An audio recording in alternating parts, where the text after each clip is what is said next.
자, 이제 요 학습지 5번입니다. 5번. 학습지 5번. 여기는 이제 고대 사회 종교화 사상이네요. 고대 사회 종교화 사상. 자, 여기는 사실 깊게 하면 끝도 없이 깊게 할 수 있어요. 이거는. 알겠습니까? 철학과 사상 부분이라서. 알겠습니까?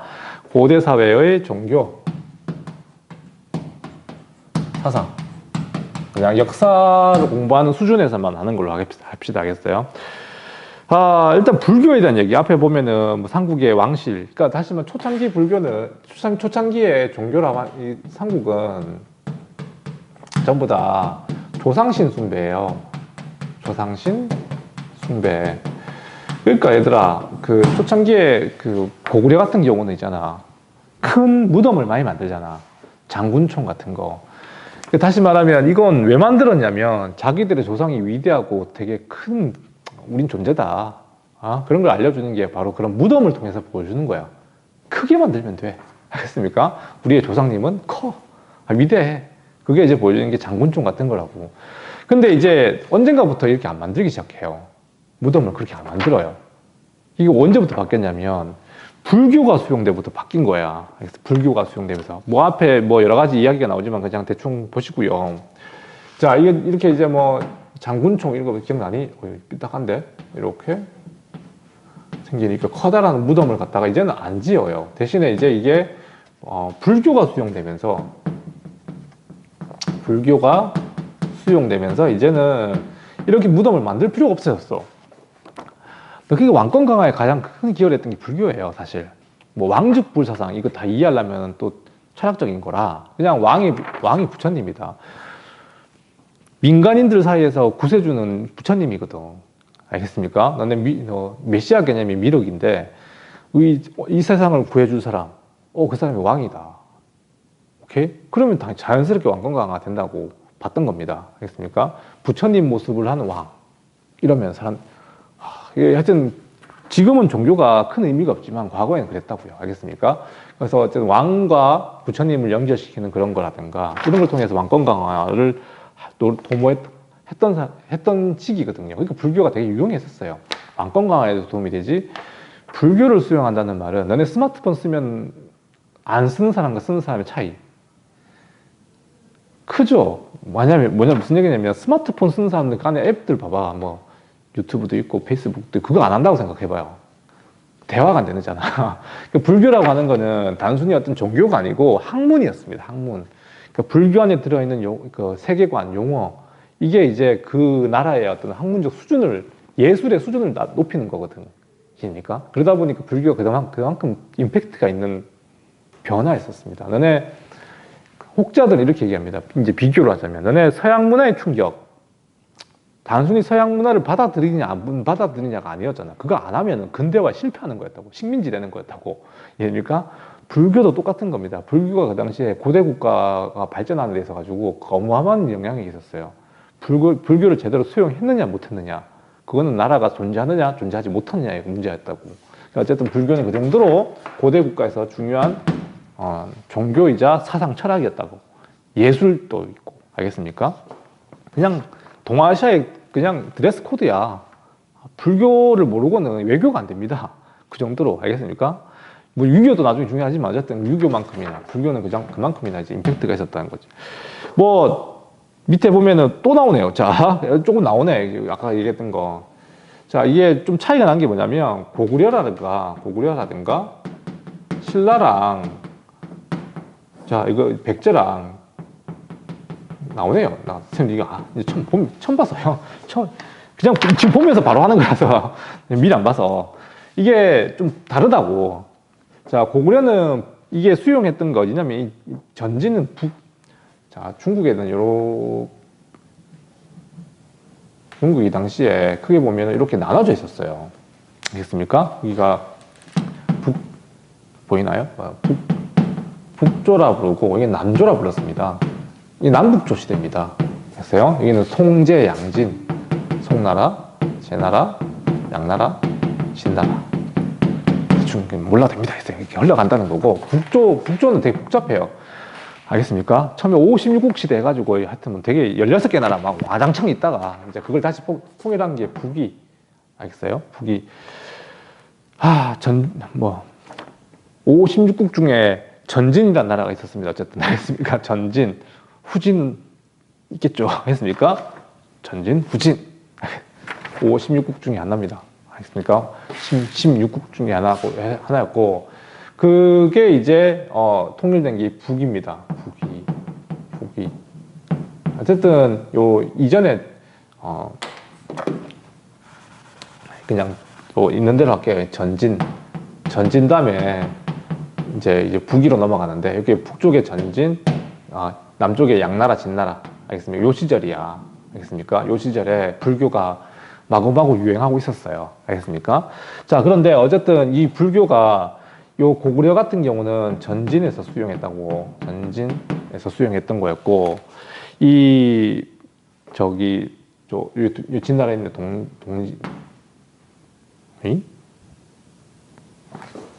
나도 갑자기 헷갈립니다. 자, 어쨌든 요 진나라, 어쨌든 남조 불교를 받아들였던 게 바로 이게 동진으로부터 받아들인 백제라고요. 알겠습니까? 이게 약간 왕권을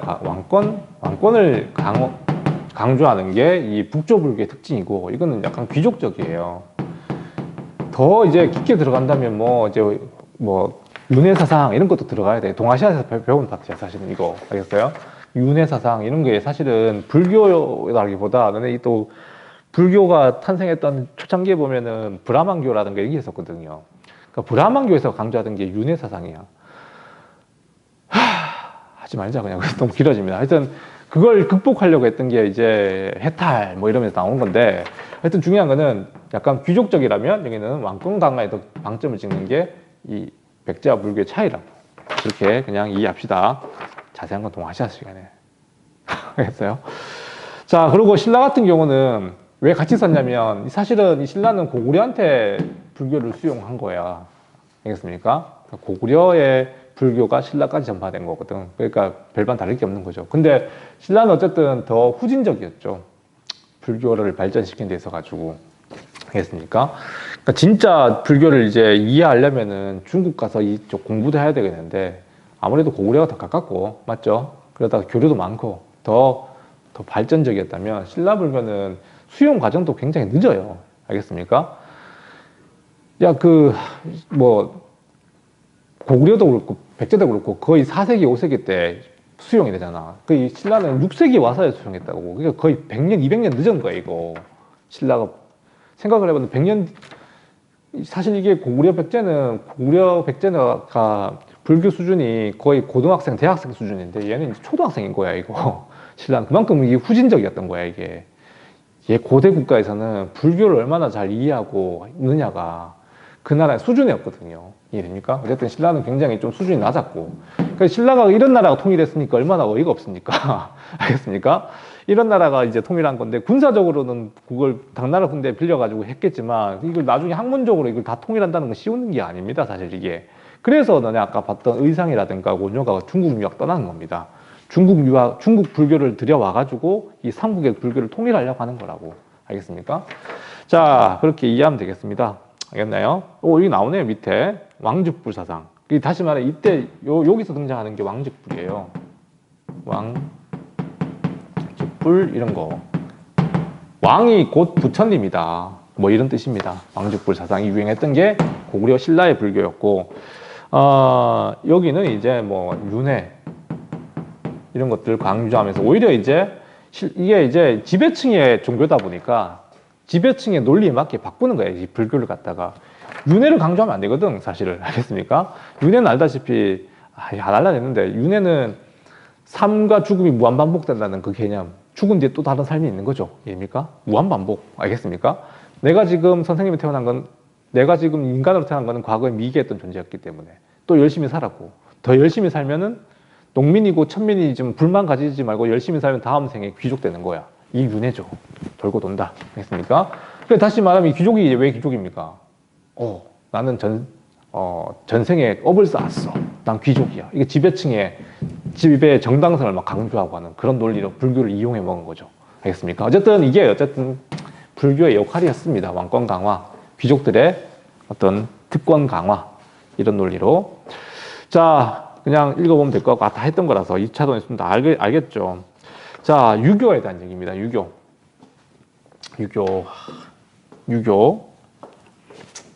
유교는 사실 이때는 유교가 큰 의미가 없는 게, 유교라고 하는 건 통치 이념이라서 아직까지는 이게 좀, 뭐라 해야 되나, 성리학이 나오기 전까지는 되게 학문이 좀 어설퍼요. 도덕률이야, 도덕률. 착하게 살아라, 효를 행하라, 충성하라, 이런 것들. 알겠습니까?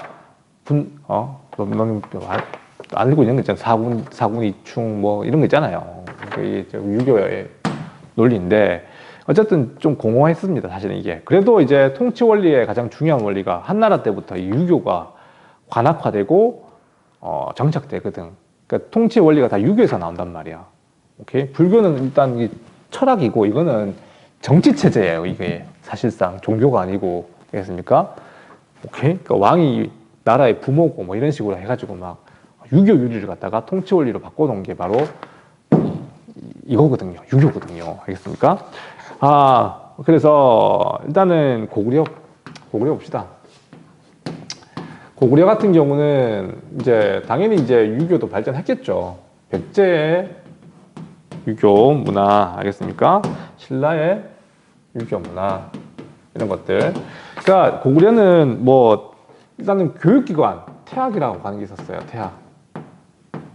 유교를 공부하는, 지금은 대학교죠. 태학이라고 하는 걸 뒀었고, 마찬가지로 백제도 이제 유교를 공부하는 그런 그 학자들 갖다가 오경박사라 불렀습니다.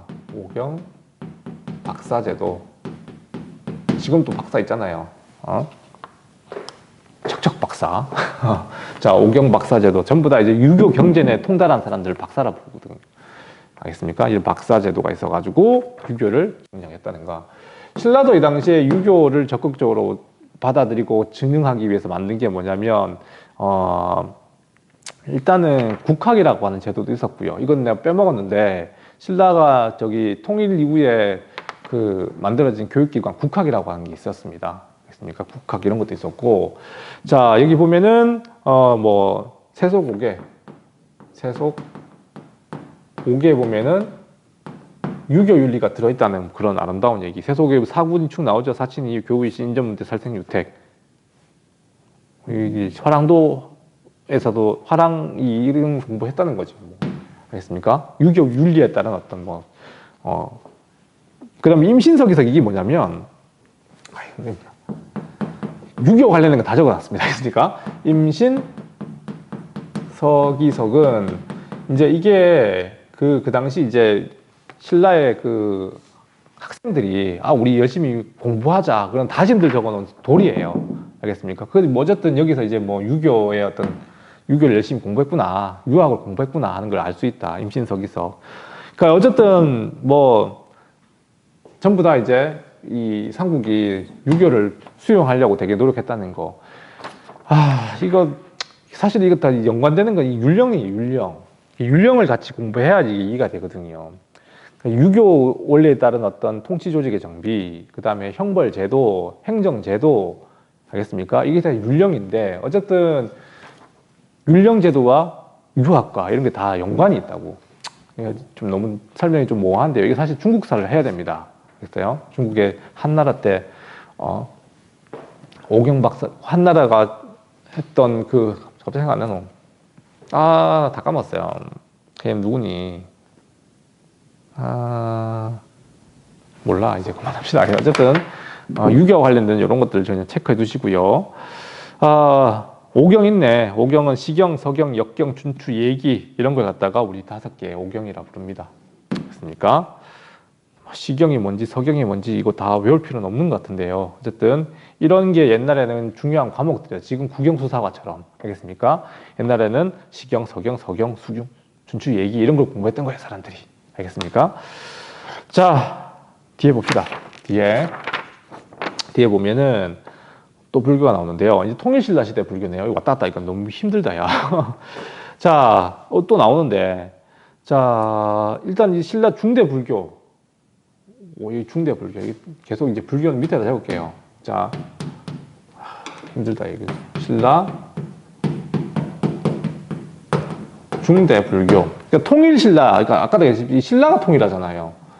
제일 늦어. 불교 수용이 제일 늦었던 이 나라가 통일했다 보니까 불교를 어떻게든 이게 통합해야 될 그 입장인 거죠. 신라 중심으로. 그러니까 이 고구려 불교, 백제 불교는 훨씬 더 수준이 높았고, 알겠습니까? 그래서 어쨌든 신라에서 이제 삼국 통일에서 또 중요한 과업이 뭐냐면 삼국의 사상과 통일을 하는 그 학문적 통일, 불교를 통일하는 일이었었어요. 이제 그 일에 나선 게 바로 대표적인 사람이 원효였습니다. 원효하고 의상이라든가 그다음에 해초라든가 이런 분들이 이제 통일신라의 불교를 발전시켰던 사람이라고 알려져 있는 거. 그러니까 원효 같은 경우는 대표적인 사상이 뭡니까? 일심사상. 일심사상. 모든 건 마음에 달렸다. 일체유심조, 뭐 어쩌고 저쩌고 들어본 적 있는지 모르겠습니다. 알겠습니까? 이게 원효대사가 해골물 마시고 깨달은 게 뭐냐면 이런 거야. 알잖아요. 이제 떠나다가 동굴에서 물 마시고 깨달았다는 거. 그게 뭐냐면 이거지. 쉽게 얘기하면 밤에 아무것도 모르고 먹었을 때는 되게 갈증을 해소시켜주는 그런 물이었다가 아침에 보니까 해골물 바가지에 있던 내가 썩은 물을 마시는 건데 같은 물인데 내가 이걸 왜 그때는 되게 나 달콤하다. 달콤했나? 물이 달콤할 수 없는데 왜 갈증을 해소시키는 물이 없고 지금 왜 구역질나는 물이 되는가? 같은 물인데 마음이 다르다는 거지. 이해됩니까? 내 마음이 지금 흔들려서 그런 거지 사실은 세상에 이 본질은 같다. 그게 일심사상. 알겠습니까? 그리고 이 원효는 돌아가서 이제 불교의 대중화에 기여했다고 알려져 있죠. 불교의 대중화. 다시 말하면 이 불교를 갖다가 이제 주로 아까 얘기했던 백제불교, 고구려불교 이런 고차원적인 불교를 통합하는 문제도 있었지만 백성들에게 좀 더 쉽게 이제 전파하고 불교에 접할 수 있게 만들고 불교가 지금은 당신은 뭐 다 아무나 그냥 절에 가서 이렇게 하지만 그걸 옛날에는 지금 너네 생각해봐. 칸트의 사상 이해해요? 알겠습니까? 뭐 칸트의 정언명령 이런 거 너네 이해합니까? 불교가 그런 거라니까. 너네 이해하기 힘든 거였었어 과거에는. 물론 지금도 불교 너네 이론적인 거 얘기하면 잘 모르죠. 마찬가지로 이게 되게 어려운 개념과 어떤 사상적인 개념과 이런 것들인데 이제 원효는 그게 아니고 일반 배성들에게 이제 쉽게 이제 불교를 알려주면 나 마음이 답을 외치면 뭐 그냥 금당광생한다. 그냥 그것만 외쳐라. 뭐 이런 식으로 알겠습니까? 불교 대중화에 기여하는 게 통일하는 거다. 삼국 불교를 발전시키는 거다 봤던 거였고 이렇게 그냥 이해하세요. 알겠습니까? 의상은 아까 얘기했다시피 전혀 다른 길을 간 거예요. 의상은 가던 길 갔죠. 중국 유학 갔다 오셔가지고 천태종이라는 거 하는 걸 공부합니다. 천태종. 여기 돌아와서 이걸 해동 천태종 이렇게 부르기도 하는데 천태종 미안하다. 이게 화엄사상 미안. 화엄사상을 갖다가 공부해 오고 이거 화엄이라고 하는 게 또 어려운 말인데 얘는 어려워요. 교종 불교의 최고봉을 찍은 사람이니까 화엄은 일찍다 다즉일 이러면서 하나가 여럿이고 다 여럿이 하나다. 나도 설명하기 힘듭니다. 어쨌든 그러면서 화엄 사상을 통해 가지고 삼국의 불교를 사상을 이제 통합하려고 했던 그런 사람이라 보면 되겠습니다. 알겠습니까? 자, 어쨌든 그렇고요. 해초라고 하는 스님은 되게 독특한 게 뭐냐면 중국을 간 게 아니라 인도를 가셨어요. 알겠습니까? 오리지널 불교를 찾아가신 거죠. 알겠습니까? 인도까지. 자, 그래서 이분이 진짜로 이게 불교사에 큰 업적을 남겼다기보다 이거는 이제 세계사에 큰 업적을 남기셨어요. 다시 뭐냐면 왕호 천축국전이라고 한 게 있는데 왕호 천축국전이 뭐냐면 갔다 왔다 천축국. 알겠습니까? 그 천축국이 인도를 말하는 거거든.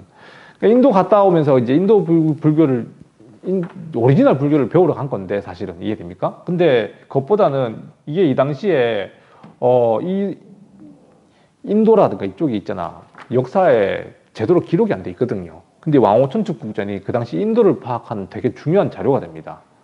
알겠습니까? 이런 식으로. 어쨌든 역사적으로 더 큰 업적을 남긴 거예요. 어쨌든 인도까지 가가지고 불교를 배우려고 하는 이런 노력들, 전부 다 불교를 한층 업그레이드 시키려고 하는, 삼국의 불교를 통합하려고 하는 신라의 노력인 거예요, 이게. 알겠습니까? 그렇게 이해하면 됩니다. 넘어갑시다. 알겠어요? 불교 또 나오네요. 자, 뭐, 왕즉불 사상 얘기했고요. 알겠습니까? 여기서 조금 체크해야 될 건 이제 여기 나오니까. 자, 교종과 불교에 대한 얘기. 교종과 이제 선종에 대한 얘기. 아까 얘기했었어요. 내가 뭐 사랑이 어쩌고 저쩌고. 그렇게 이해하면 됩니다. 이거 교종 불교는 이 종교가 새로 탄생한 게 아니고 전부 다 불교예요, 이것도. 알겠습니까? 자, 몇 분 찍고 있는지 확인하고요. 20분 찍었네요. 뒤에는 이렇게 하면 끝나겠다. 자, 교종 선종은 일단은 불교를 공부하는 방법상의 차이인 거야, 이거. 새로운 종교라기보다. 알겠니? 너네도 공부하는 친구들 보면 공부하는 방법이 다 다르잖아. 맞죠? 얘는 이것도 괜찮은 방법 비유다. 이거는 지필평가, 이건 수행평가예요. 알겠습니까? 뭐가 더 학생들의 능력을 평가하기가 좋을까? 다르다고. 지금 거의 50도 50을 하고 있다고. 옛날에 전부 다 이제 지필시험 쳤지만 지금은 수행평가도 굉장히 중요한 비중이에요. 서술형하고 너네 하는 뭐 발표하는 거. 알겠습니까? 너네가 얼마나 이해하는가 평가하는 기준이라고, 이거. 알겠습니까? 교종 말 그대로 이 경전 중심입니다. 경전은 알다시피 부처님의 사실 부처님이 했겠습니까? 부처님이 제자들이 했겠죠. 부처님의 어떤 말씀을 정리한 책, 경전이 되겠죠. 이해됩니까? 이 경전을 주로 가지고 공부하는 방법이라 보면 되겠고, 이거는 아까 얘기했던 참선이라고 하는 거예요. 참선. 알겠습니까? 참선이라고 하는 거는 말 그대로 명상, 고요 속에서 깨달음을 얻는 거. 알겠습니까? 고요 속에서. 너네가 공부를 하려면 일단은 무작정 하면 되는 거 아니잖아. 내가 뭐 할지 깨닫고 해야 되잖아. 약간 그런 느낌으로. 알겠습니까? 먼저 깨닫고 난 뒤에 수행을 하자.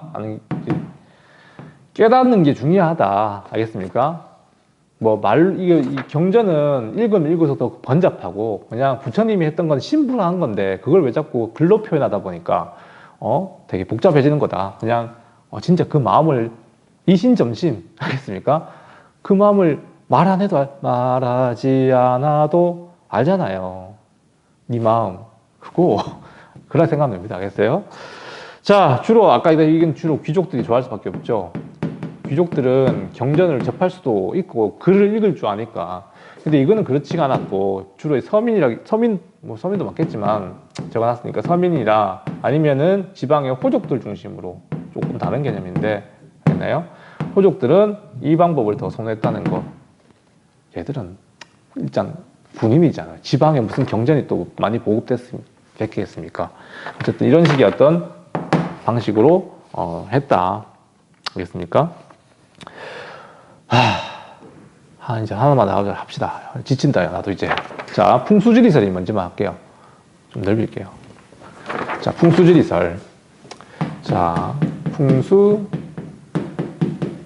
풍수지리설. 자, 이것도 신라 말에 유행했던 겁니다, 사실. 신라 말에. 알겠습니까? 신라 말에 유입됐던 거였고, 자, 인간의 어떤 운수에 묻히는 게 바로 뭐냐면, 땅의 기운, 이런 걸 하는 거지, 쉽게 얘기하면. 이거 이 말을 모르는 건 아닐 겁니다. 알겠습니까? 그래서, 이게 왜 유행했냐면, 이제는, 봐봐, 이 지방에서 이제 새롭게 등장하는 지방 세력을 우리는 호족이라고 불렀잖아요. 호족들은 신라를 부정하고 싶어요. 이제는 거기는 이제 운명이 다 했어. 특히 이렇게 막 지그들끼리 싸우고 있는 이 신라 하대의 어떤 귀족들의 다툼, 경주, 금성은 이제는 지력이 다 했고 새로운 곳이 이제 세상의 중심이 될 거야 하는 논리를 여기서 가져온 겁니다. 풍수지리설. 알겠습니까? 우리 이거 가지고 몇 자리 찾고 하는 것도 남아있지만 사실은 이제 이게 호족들이 자신들이 살고 있는 그 지역을 정당화시키고 권위 있는 지역으로 만들고자 했던 게 바로 이 풍수지리설이었어요. 알겠습니까? 자, 그래서 이게 유행했던 거였고, 자, 보고 있죠? 산이나 땅, 하천의 모양이나 이런 것들이 인간의 운명에 영향을 미친다. 알겠습니까? 그래서 이제 주로 이제 호족들이 이걸 많이 믿고 수용했었습니다. 알겠습니까? 자, 드디어 또 나오네. 이게 왔다 갔다 하니까 미치겠네요. 자, 신라 이게 나오네요. 자, 이 통일신라. 통일신라 시대에 이제 나오는 이제 학문 연구기관. 알겠습니까? 이게 뭐냐면, 저 국학이에요, 국학. 자, 밑에 보면은 이게 국학. 통일신라 시대입니다. 국학은 요 태학과 같은 거예요, 개념이. 알겠습니까? 그 대학교잖아, 맞지? 그것도 통일신라 시대의 국학을 말하는 거고, 이제 독서 상품가라고 있는데, 독서 상품권 아닙니다. 이건 뭐냐면, 신라도 사실은 유교도 수용하고 있지만, 유교의 꽃은 뭐냐면, 사실은 과거 시험 같은 거 쳐가지고, 그 능력에 따라 인재를 등용하는 거거든요. 근데 신라는 이거 할 수가 없었어요. 왜냐면 골품제가 있는 나라니까. 아무리 유교를 이해하는 능력이 뛰어나더라도 이건 올라가는 한계가 있잖아. 육두품 애들 그랬다고. 걔가 무슨 더 진골 애들이 갖는 관직을 올라갈 수가 없었거든. 육두품에 따라서. 알겠습니까? 아무리 능력이 있어도 1학년까지밖에 못 하고, 아무리 능력이 있어도 시험 잘 쳐도 2학년까지밖에 진급 못 하고, 아무리 능력이 있어도 고등학교 진급 못 한다. 뭐 졸업 못 한다. 이래는 이게 친다라고. 관직을 그렇게 정해놨기 때문에. 근데 어쨌든 능력을 평가하는 게 뭐예요? 유교의 어떤 경전의 이해도를 평가하는 게 독서 상품가라는 게 있었습니다. 근데 이게 과거 시험하고 다른 거예요. 알겠습니까? 과거 시험은 알다시피 그 고려 시대에 이제 등장하는 거잖아. 알다시피 아직까지는 이거는 그냥 육두품 내에서 너네가 얼마나 학문을 잘 이해하고 있나, 유교를 잘 이해하고 있나 하는 그런 그냥 약간 뭐라 해야 되나, 삼품 하나 둘 셋 3품으로 나눠가지고 등급을 준다는 거. 이 정도면 이해하면 되겠네요. 3등급제. 알겠습니까? 자, 그렇고요. 일일이 다 어떻게 씁니까? 유학자, 대표적인 유학자 설총. 원효의 아들입니다. 알겠어요? 설총. 이 사람은 유교 경전에 더 능했어요. 그냥 알아두시고, 아까 얘기했던 최치원은 유교 공부하러 당나라까지 가가지고 거기서 빈공과에 합격합니다. 뭐 대단한 건 아니에요, 사실은. 알겠습니까? 너는 뭐 빈공과 합격, 대단한 건 외국인들 치는 시험이에요, 그냥. 알겠습니까? 외국인 응시 시험, 빈공과라고 있었거든. 거기에 어쨌든 합격했으니까 뭐 대단한 건 맞지만, 거기서 이제 유학 공부하시고 이제 뭐 돌아왔는데 신라에서는 쓰레기 취급도 하고, 육두품이니까 최치원도. 알겠어요? 이런 것들. 자, 발해에서 있었던 그 학문연구기관, 유교 대학교 같은 거는 주자감이라고 불렀습니다. 주자감. 체크해 두세요. 아니, 너무 왔다 갔다 합니까, 지금? 발해죠, 발해. 발해는 교육기관이 뭐냐면 주자감입니다. 알겠어요? 국학, 주자감. 알겠습니까? 고려시대는 국자감. 이렇게 나오는데.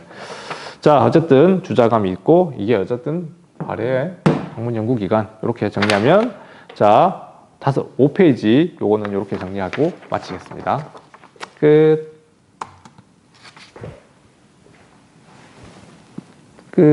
28분 찍었네.